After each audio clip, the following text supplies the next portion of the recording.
Rima Bashanitsan, the founder and CEO of Dialogue. Welcome to 10 by 20, a series of 10 questions discussed in 20-minute dialogues with local and international leaders doing visionary work at the intersection of people, technology, and society.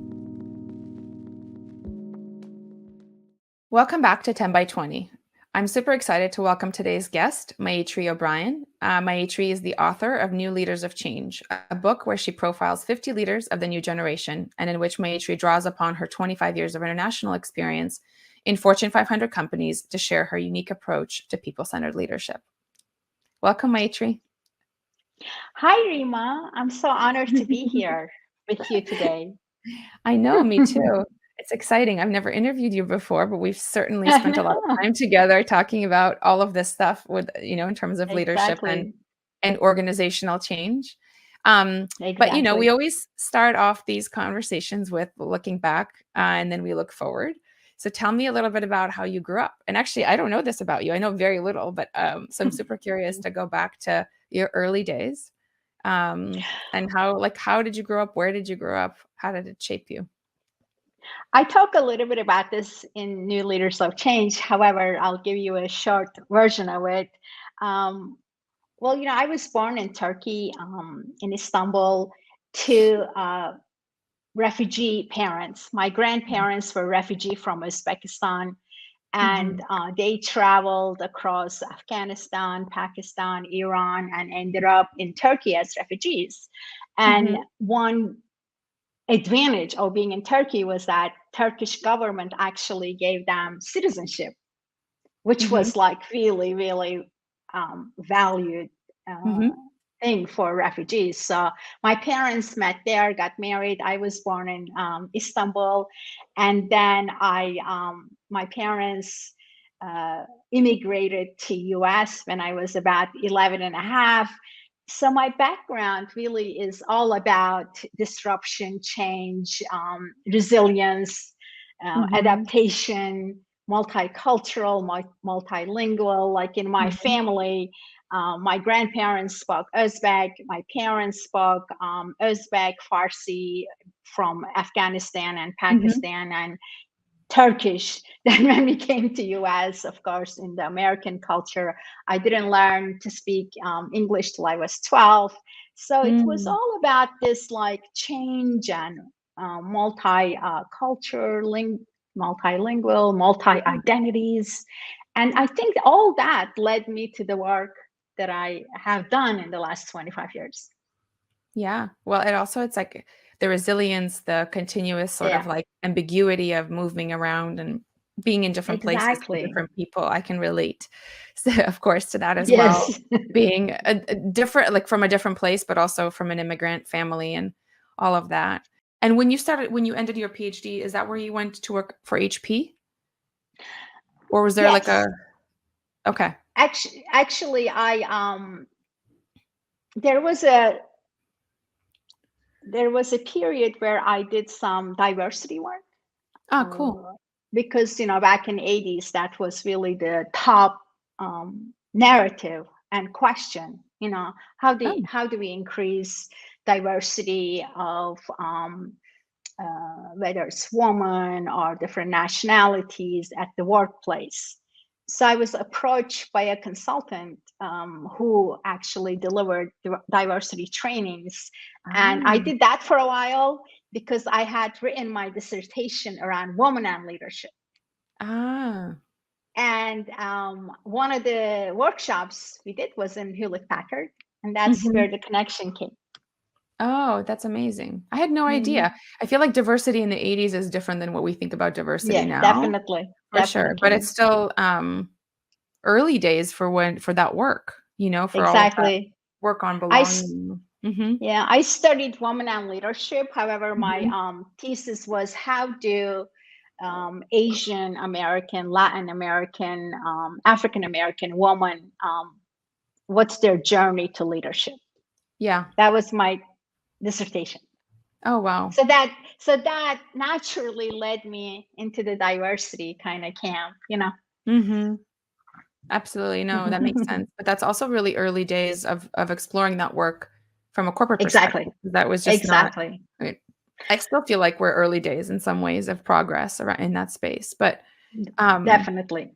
yeah, what would you say? So I know that the book interviews 50 people, and you were really specific about the age range and the demographic and kind of the type of leader that you wanted to profile for the Yes. book.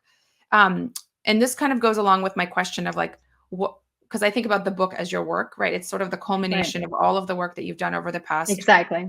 30 plus years, right? 30 years, something like that, Yes, right? But exactly. since like even when you were in school, um, around, you know, studying human behavior effectively, right? And how Exactly. can humans lead within systems or ecosystems, and what ticks them into one way or another.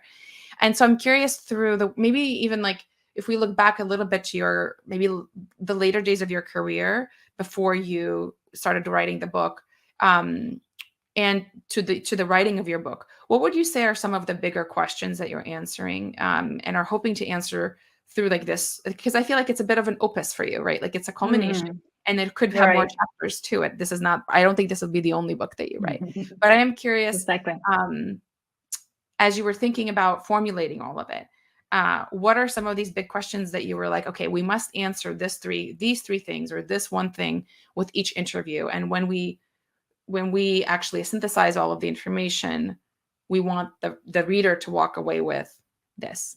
So what is Exactly. that? Yeah, tell me more about that process, and also kind of Sure. the question. Yeah. Conceptualization of the book was also a journey.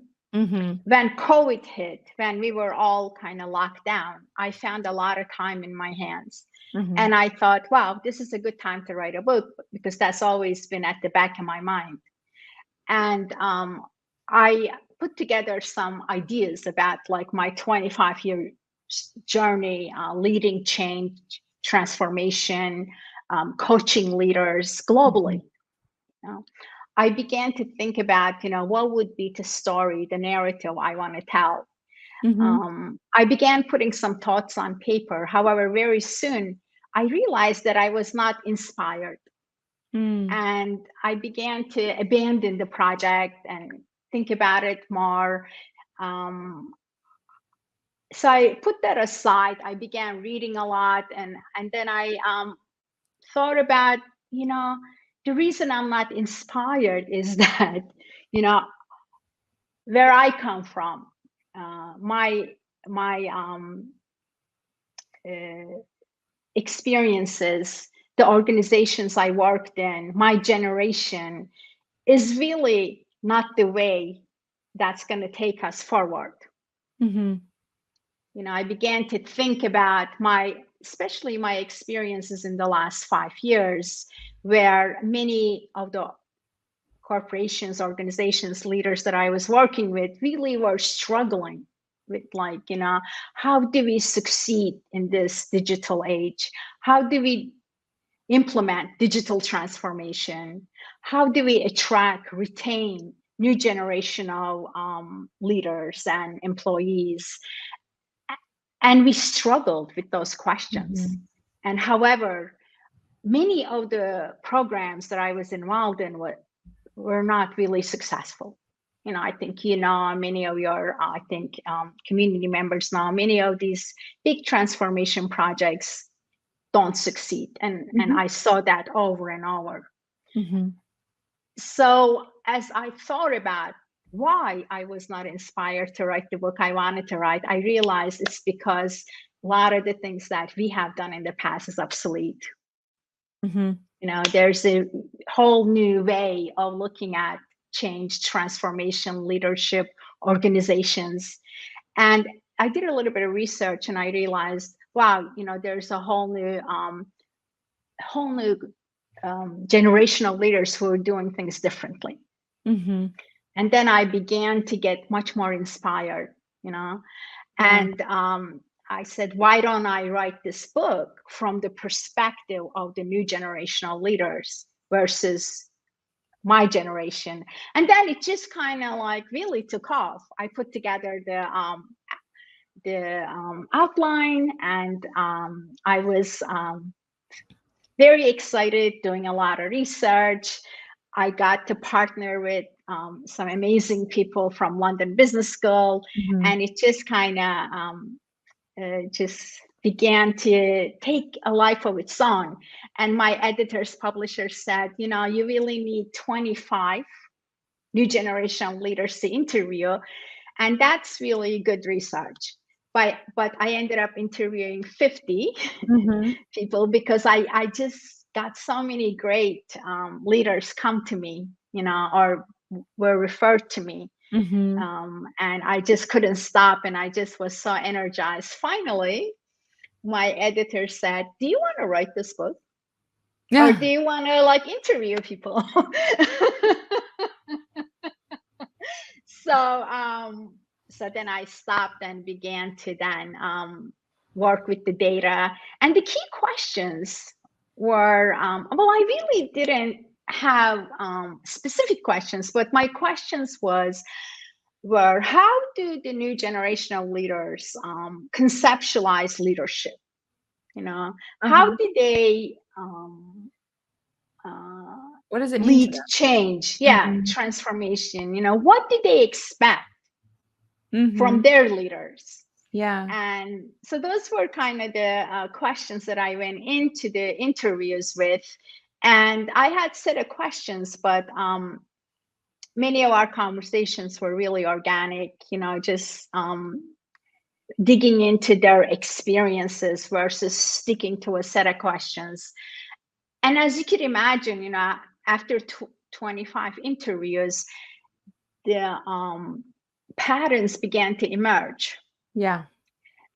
And I think my editors were right. I think stopping at 25 would have been okay. However, what really was amazing to me, that the rest of the interviews I could really dig deeper into the patterns that Mhm. emerged, and have deeper conversations and develop my ideas with them. Mhm. So that was an amazing experience. Oh, that's cool. Yeah. It's interesting. I do agree with you that I think, millennials and Gen Zs are defining leadership differently, and their needs are Definitely. different. And also, especially in US, you know, there's this great resignation Yeah. as well. And it seems like there is somewhat of a disconnect between the generations, you know, especially in traditional organizations where some of these new generations of leaders and people, they feel like, well, you know, I would rather stick to my own kind of values and expectations and the way I want to live my life than, Mhm. you know, be committed to an organization or a leader that I don't agree with. And I think my generation, especially coming from a refugee immigrant background, didn't really Mhm. have that mindset as well as luxury. You know, Yeah. it was always like you had to work hard. I always felt like lucky to have these jobs, traveling the Yeah. world, you know. But I also think it's like an immigrant mentality too in some ways, Yeah, I right? Like think where you so. you just work Mhm. harder than everyone else because you're ingrained that way, like, you just Exactly. need to work like, it's just I sometimes work even question myself, I'm like, "Why am I working so hard on something that is not that it's not I don't like it, I love it, but I also don't need to work that hard," and then I start thinking Yeah, about exactly. that psychology. I Um, mean, when I was starting my career, you know, your age, and this whole notion of imposter syndrome wasn't even around. yes. Imposter syndrome. and Yeah. and you know, as I read through that whole research and the psychology of it, I was like, yes. You know, I mean, Yeah. how many times that I doubted myself, didn't speak up, or didn't go for that opportunity, you know. Yeah. it that's like one of the, I think, advice I would give to my younger self. You know, Yeah. you know, yeah, it's pretty powerful, actually, now that I think about it. Mhm. Yeah. So I wanna shift us a little bit to, I'm curious just as you've been doing all of this work and overall, like, your entire career, like, is there a time or a place where you find that you're most creative? Um, So writing this book, I had to really then learn about my own process, Yeah. Yeah. what worked, what didn't. The reason I think I did 50 interviews versus 25, I think I really love to co-create with people. Mhm. I having this kind of dialogue, having connection, creating this collaborative effort, ideas building on each other really excited me and or Mhm. inspires me, and that's what was my work, right, for the last Yeah. 25 years. That's what I did in large organizations, bringing people together and creating like this environment, atmosphere for connection and conversation. Mhm. So however, I had to really learn also to write a book, right? Mhm. And what I learned about my own kind of creative process was that it was a lot about like inspiration. I had to get excited. These interviews really inspired me. And then Mhm. there was a lot about like introspection. I had to think about it. I had to do a lot of research. Mm. 50% of the book was edited out Yeah. because it was mostly other people's research. Yes. Because I had to like really read and pull together what was going on in the industry and learn about it. And then I would then sit down and really write something. Yeah. It was just like such a process of like being inspired, um, collecting data, this like whole curiosity, learning a lot about a certain topic, and then thinking about it. Yeah. Yeah. Sometimes I even got esoteric. Sometimes like I would work till until like 1 a.m. and then I would lay down to go to sleep, and I would just like think about the question that I was like trying to Yeah. understand, or the problem I was trying to solve. And I would just pray. I would like, I'm gonna go to sleep now. Please, when I wake up, the answer should be there. Yeah. And did you get the answer? Sometimes, yeah. And I found writing to be really hard. I can talk Yeah. to you forever, but to sit down then to write, but Yeah. that was my process. It was kind of chaotic, Yeah. but then by the end, I made friends with it. Like we understood each other. What I had Yeah. to go through, I had to suffer first. Yeah. Yeah. I don't think anybody has had an easy time writing a book. I mean, I don't yeah, I think everyone has a hard time. Um, yeah.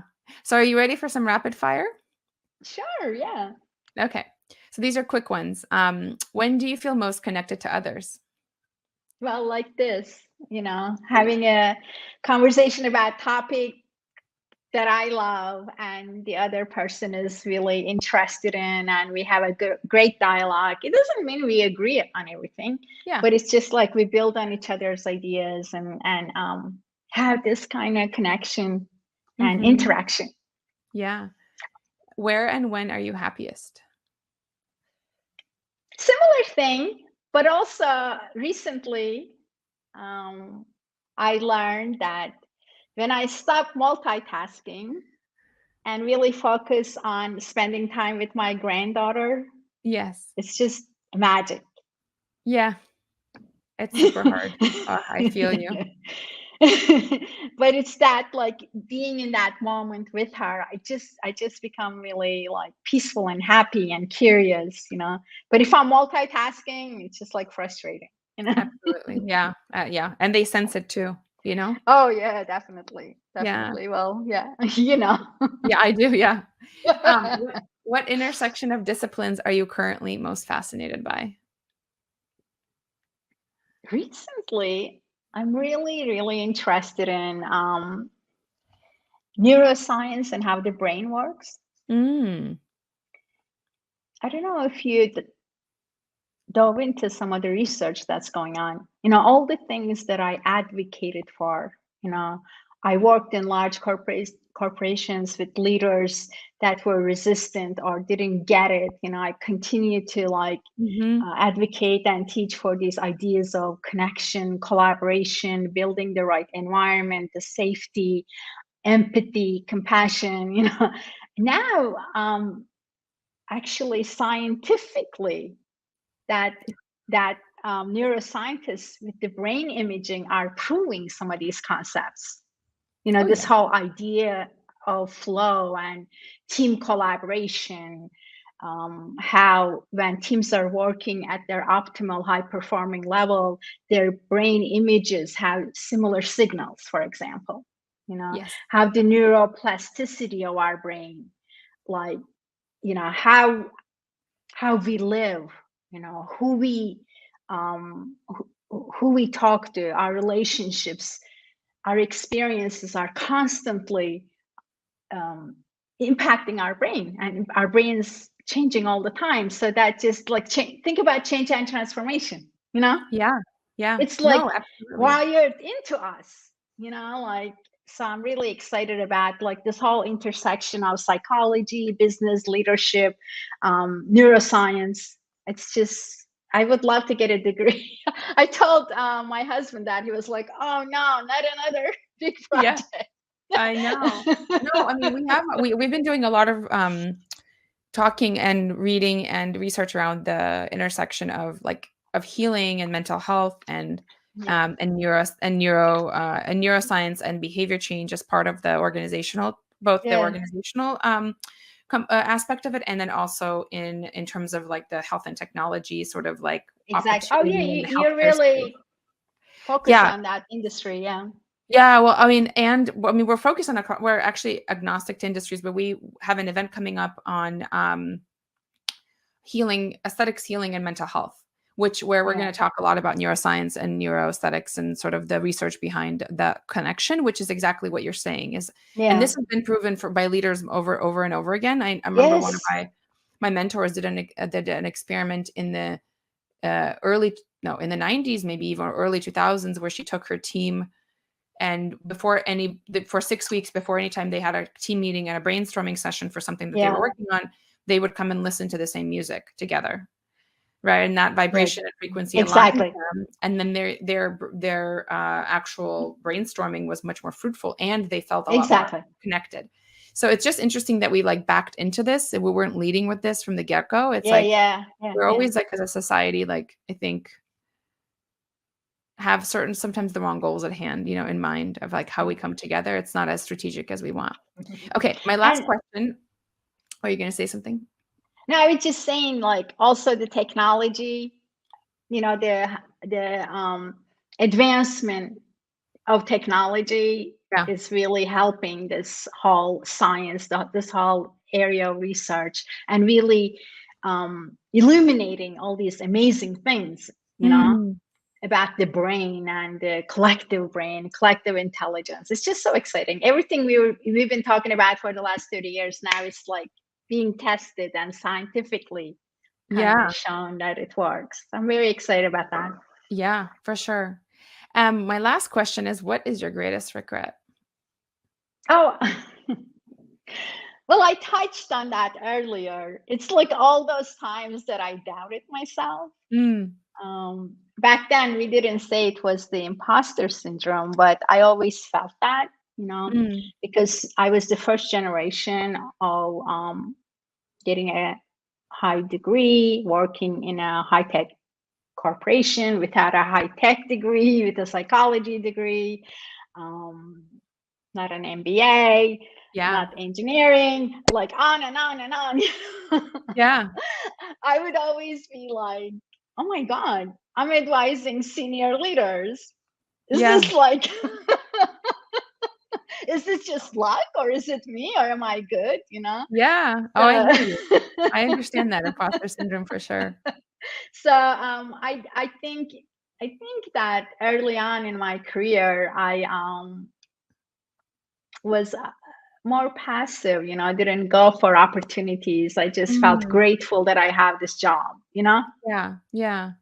Hmm. So that's the only Interesting. regret I have. I mean, now I realize that I did have really something to offer that was unique in that context, Yeah.